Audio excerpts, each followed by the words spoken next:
রাস্তায়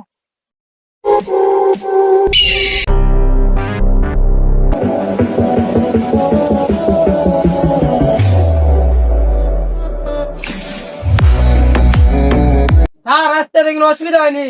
যখন তোর বেশি বাইরে গেছে যখন কিন্তু কমাই দেন। আর বুঝছি আপনাদের পকেটটা গরম করে দিতে হইব না।